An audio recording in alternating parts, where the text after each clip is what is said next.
Hello and welcome. It's me, Mars44, and welcome back to another Cardfight Vanguard Cardfight area deck profile.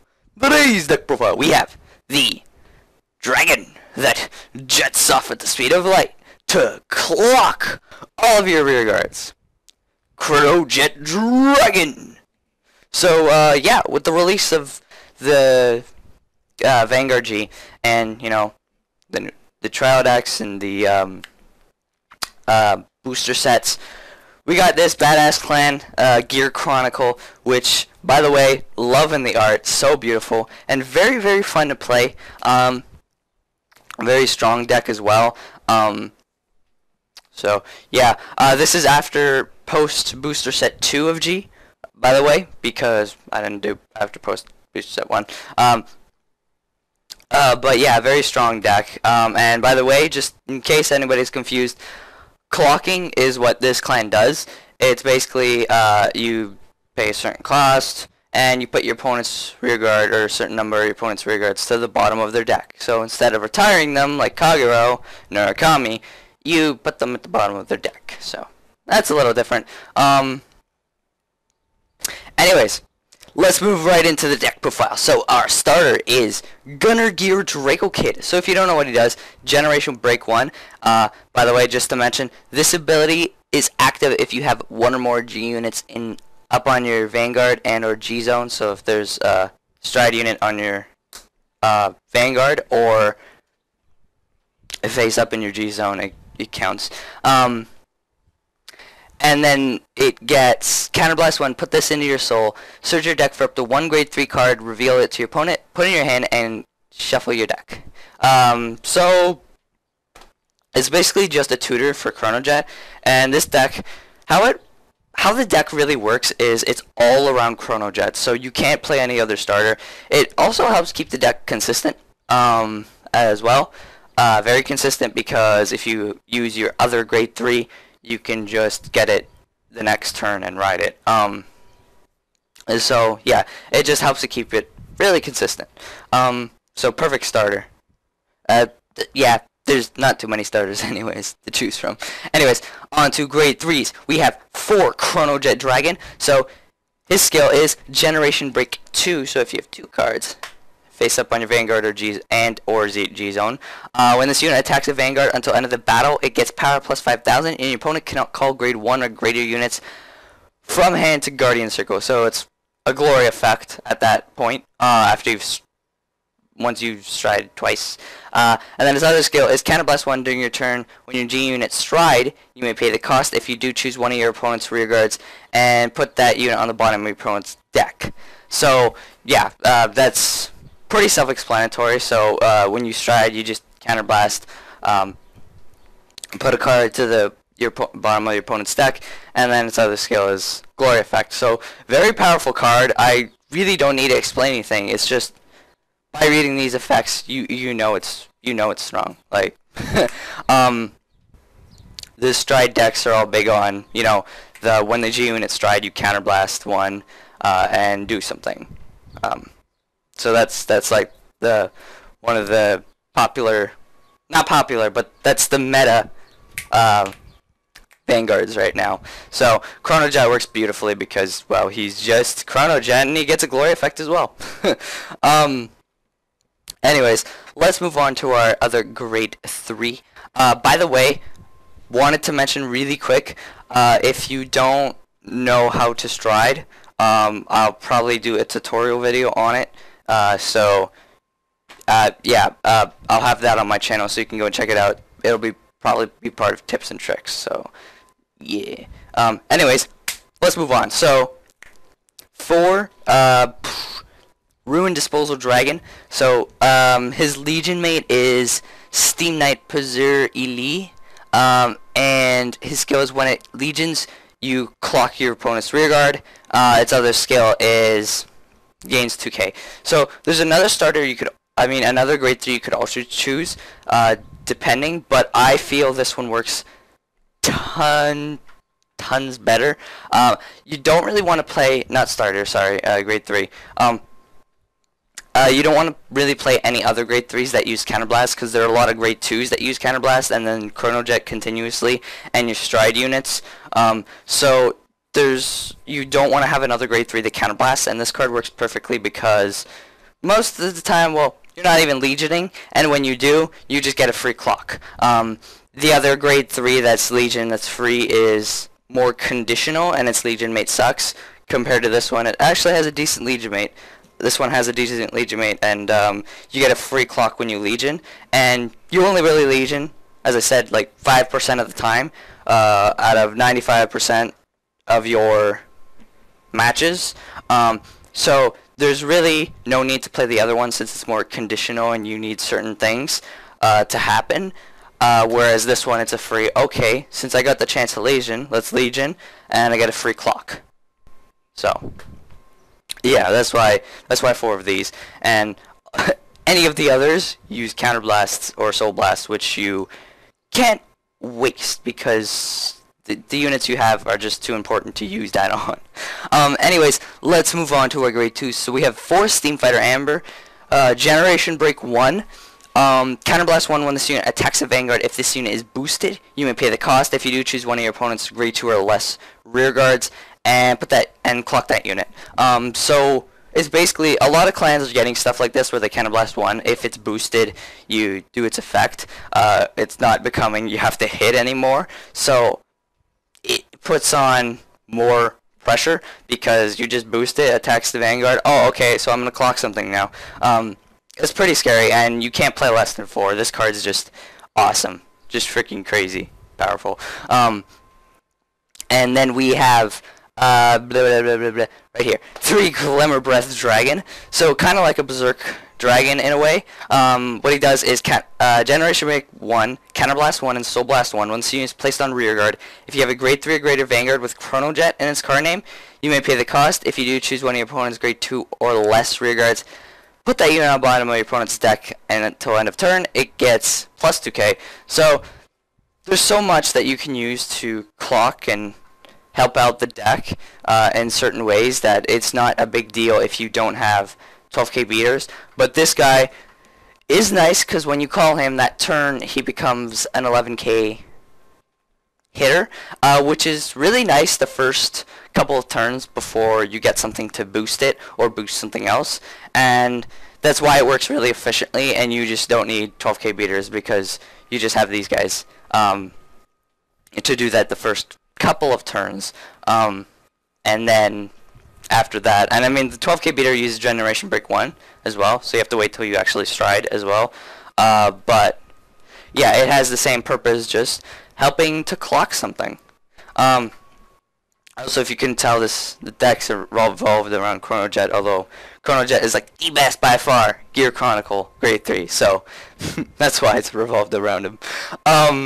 Anyways, let's move on. So 3 Steam Maiden Ishin.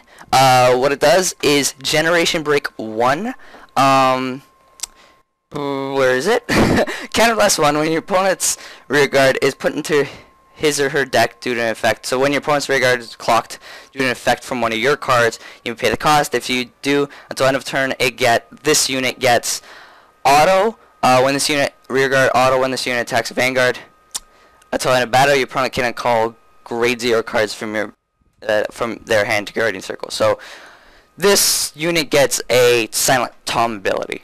You don't have to play 3 of this. You could play 2 and 2 of another guy, but I really recommend playing 3 of this because the other guy's more costly. And because of that factor, this card's just a lot better because of that. So you can really abuse Ishin later on in the game when you normally when you stride. I try to abuse it. That's normally the turns. But it's a good finisher as well, and just yeah, really solid card. I mean, you can't not play this, right? So you only need 3. 4 is a little much, and especially since we have one other grade 2. It is the Legion mate. Sounds weird, but only one. Steam Knight Puzur-Ili. He basically has the same effect as Ishin. It's Soul Blast 2 when this unit attacks. You can pay the cost, and gets a Silent Tom effect as well. But the difference between this card and the other one, Ishin, is this one's more of a heavier cost, and because you use Soul and Counterblast in this deck a lot, it's riskier to use this card. And a lot of the time you're not even legioning. It's only 5% of the time you're legioning, so you normally don't have to worry. I mean, you'll have those games where it may hit the damage zone where you can legion once in a blue moon, but other than that, you should normally be fine because, as I said, you're rarely legioning. You're all focused on Chronojet. The second you ride the first grade 3, it's Stride, you're going to grab Chronojet and ride him next turn, so you don't have to worry about legioning. That's why I play 1. If you want to play 2 just to be safe, go ahead, but I really recommend this is the better lineup. Anyways, let's move on to our grade 1s. So we have 4 Steam Maiden Aluminum. New Perfect Guards have come in for some clans, and others are getting them, that if there's another copy of this Perfect Guard, of like the same Perfect Guard, in the same, sorry, in the drop zone, you can unflip with damage, and that's huge for this deck. The only catch is these Perfect Guards can only Perfect Guard the Vanguard, which isn't a huge deal for certain decks that use tons and tons of Counterblast. Other decks stick with the normal one, but this deck definitely needs it, and you can't, you have to play these, pretty much. And then we have 4 Steam Breath Dragon. So Generation Break, oh no, he doesn't have a Generation Break, my bad, my fault. His skill is choose a grade 3 from your hand, reveal it when this unit is placed on rear guard from your hand. You may pay the cost. If you do, search your deck for up to 1 card, 1 grade 3 with Chronojet and its card name revealed to your opponent, put it in your hand, shuffle your deck, and choose a card from your hand and discard it. And then its other skill is, when you would pay the cost of Stride, this unit gets a grade +2. So this unit basically plays for Stride. These units are huge for Stride because you only drop 1 card instead of losing 2 or 3, which is a big deal in Vanguard because you don't want to lose your shield. You don't want to lose crazy amounts of it. So this card's really, really solid. So, yeah, just card you have to play 4 of. And then we have 3 Steam Fighter Miscued. Once per turn, Generation Break 1, this ability, oh, right, my bad. Once per turn, Generation Break 1, Soul Blast 1, when your opponent's rear guard is put into his or her deck, when your opponent's rear guard is clocked by one of your cards, you may pay the cost. If you do, choose a card from your damage zone, turn it face up. And if you don't use the ability, you can't use it for the rest of the turn. I was thinking of playing 4. I was playing 4 at first, but I feel 3's better, because 4 was a little too much, and there were certain other cards I kind of wanted, and just one more of. And 3 is really enough, because you do have to save your soul for some of your other units. So Soul Blasting like 1 or 2 to inflict 1 or 2 damage is pretty solid, and especially thanks to the Perfect Guard help with unflipping, you have, I think, a decent amount of unflipping. Yeah, you really don't need to play 4. It is a little cloggy, so stick it with 3. Stick with 3. And then we have 3 Apex Standing, Apex Standing Gearwolf. I thought that said Scarwolf. I don't know why. Generation Break 1. During your turn, when one of your opponent's rear guards is clocked, this unit gets power plus 3k. So it's a nice 10k booster for any 11ks in the front row, or Glimmering Breath Dragon if you use Glimmering Breath, and then he can boost Glimmering Breath to hit 21k. So it's pretty nice. I was playing 2 of these and 4 of the Soul Blast 1 damage on Flipper, but it's better to play 3 of these because it does add a little more pressure, and you don't need tons of Soul Blast on Flip because of the fact that you're only going to do it once or twice, because just you need to save your soul for other stuff as well. So having 3 of these is nice, and 3 of the other guy. If you want to switch it, you can, but I really wouldn't recommend it. I think this is perfect. Anyways, let's move on to our triggers. So we got 4 Steam Battle Meshda, and 4, where's the other guy? 4 Throbbing Worker, so 8 crit.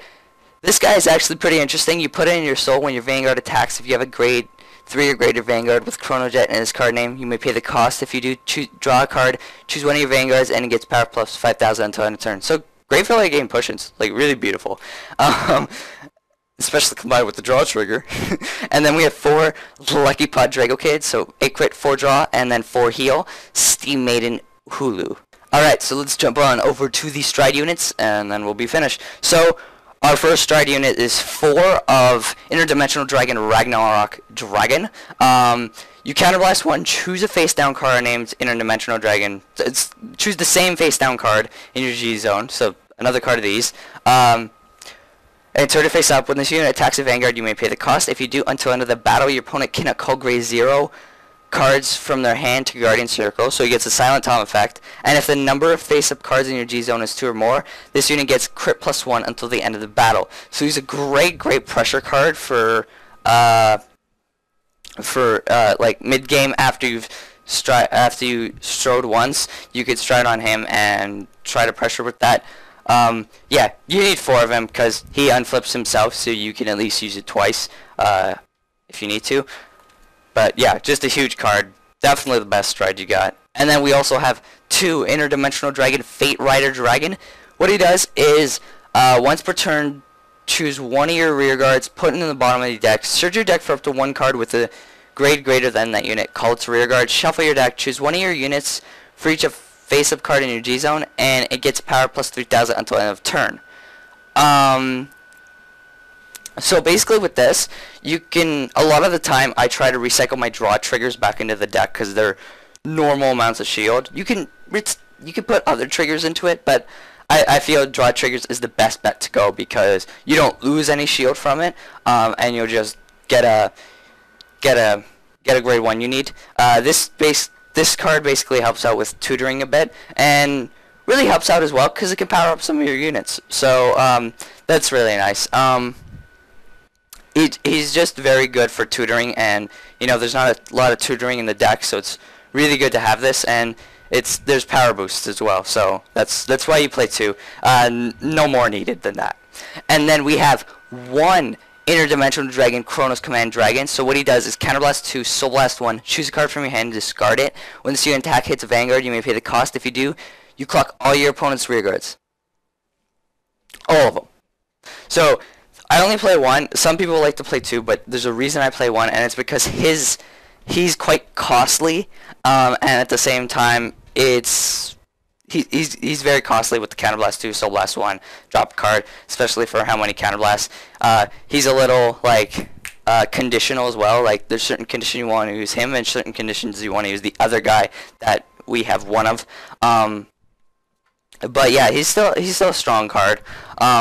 Very good for pressure, and very good to just use when you know your opponent doesn't have any perfect guards as well. Definitely perfect for that. And yeah, I mean, if you want, you could play 2 and take out this guy, but I really recommend keeping it 1/1 because this guy, what he does, once we read his name, Interdimensional Dragon, Lost Age Dragon, he does when this unit attacks, hits a Vanguard, choose. You clock 1 of your opponent's rear guards. Now that may seem kind of odd, how you know I would play the Interdimensional and him, but like Interdimensional clocks all of them. Difference is, as I said, Interdimensional is very costly, and if you can't pay for the cost, you just focus on this guy here, just to like add some extra pressure. So if I hit, I'm gonna clock something else with all the clocking I've done. So that's why I play 1/1. You could change it up if you want to play 2 Chronos or 2 of this, but that's why it's a nice balance. Anyways, that's really about it for this deck profile. Hope you guys enjoyed it. Remember to like and comment. Go ahead and subscribe if you want to see more videos from me. The deck list will always be in the description below, like always. And yeah, that's about it. See you guys next time. If you guys want to see more videos from me, on the left there are Let's Play videos, so you can go and check those out. And if you guys aren't up for that, on the right there are Cardfight Vanguard videos, so you can go and check that out. And if you're still not up for those, I have Super Smash Bros, Pokemon, and a Versus series on my channel, so you can go to my channel and check that out. Also, down below is my review channel, where I do reviews, countdowns, game chats, which is like a podcast, and more. And don't forget to check out my Twitter, Facebook, and Skype, all listed at the top there. That is all. Hope you guys enjoy.